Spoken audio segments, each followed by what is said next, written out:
Diane, let's bring you back just for a final segment about, well, it's AI, and what are we really saying? Should we trust it, I suppose? That's an interesting question, Brian. So I just wanted to give you an example of ChatGPT use, which we're hearing more and more people saying all the time, well, just use ChatGPT. It's quick, it's easy, it will give you a good answer. You don't have to do a lot of time it's spent to find whatever it is that you need to find because you just type in the question and we'll have a conversation with you. Recently, anecdotally, I've been playing with ChatGPT with which should be very simple questions, and I'm getting a lot of incorrect answers back. I even know of someone that I was trying to have a Zoom call with a few weeks ago who used ChatGPT to figure out the time difference because she was in another country. She got the time wrong because ChatGPT didn't account for the fact that we were on British summertime, so she was an hour off. And the message lately that we've been seeing around is that ChatGPT and these other AI chatbots and so on can sort your life out.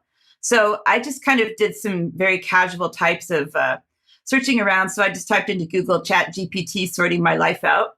And what happened? Well, Google's AI told me that ChatGPT can indeed be a valuable tool for organizing various aspects of life, including time management, goal setting, and even decluttering, breaking down tasks, etc. So I thought, okay, so what's a task that we might do with ChatGPT that's very simple? So I thought about all of the budgetary issues that people are facing in this country because of the state of the economy.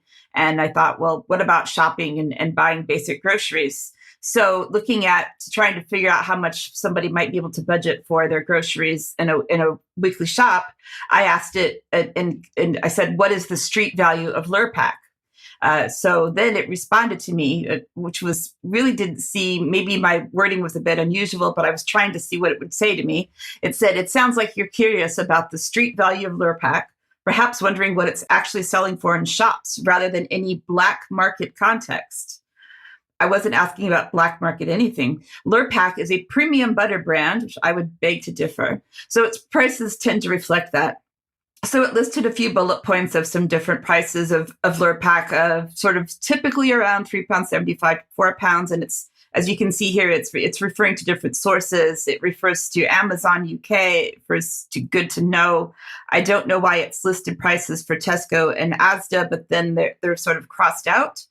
So I don't know what the strike through was for.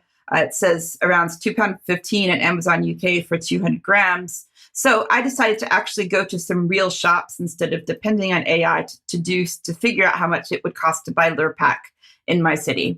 So the Tesco, which is local to me, said that the cost of 750 grams of Lurpak was £8.25.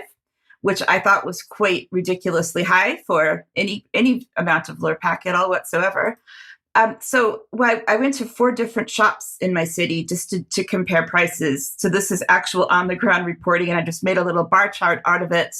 I went to B&M, Aldi, Morrison's, and Tesco. And what's interesting is that you can see that there is a range of prices, but there's also a range of sizes. So it's not so much about a big or a small Lurpak. It gets a bit confusing because there's 250 grams, 400 grams, 500 grams, 600 grams, 750 grams that appeared in just these 4 different shops in one city, which could make you believe that maybe something costs more or less than it actually costs. So it makes it very difficult for someone to determine, and obviously impossible at this point for AI to be able to discern between those different sizes and which is actually the best value for money. So with all that, it's just a silly example, I guess, to sort of show how information can be really, really incorrect on these chatbots. And we're going to be doing a lot of future reporting on ChatGPT to actually look at how it's getting its information. And this will be coming up in future editions of UK Column News. I would also like to announce to our longer time viewers, if those of you who remember UKC Verify in the past, we are bringing that back. I'm happy to say UKC Verify is, of course, the anecdote to BBC Verify in Mariana Spring. I would like to say that personally, I believe that as the information correspondent for UK Column, I am also the antidote for Mariana Spring. We've tried to have her on the show several times, and she just, for whatever reason, will not respond to us, to our request to interview her or talk to her. But what I would like to say is that we have started UKC Verify in the past, saying that if you find any sort of mainstream manufacturing source that you would like us to check to make sure whether or not it is accurate, we can do that for you. I would also like to invite viewers to consider trying this with Chat-GPT or other AI chatbots.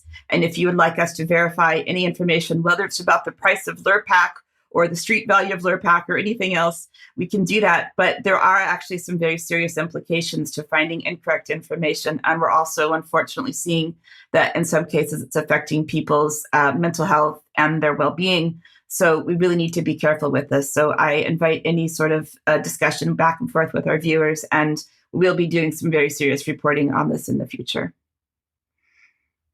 Thank you very much for that. And indeed, it is a very serious thing, AI, and we will be spending a lot more time looking into it and what its possible impacts are. So we must end there. Ben, thank you very much for joining me. Diane, thank you.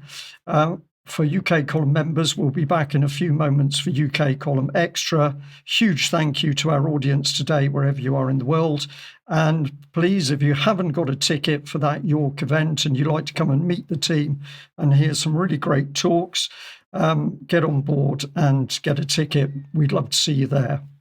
We'll end on that note. Thanks for joining us. Bye-bye.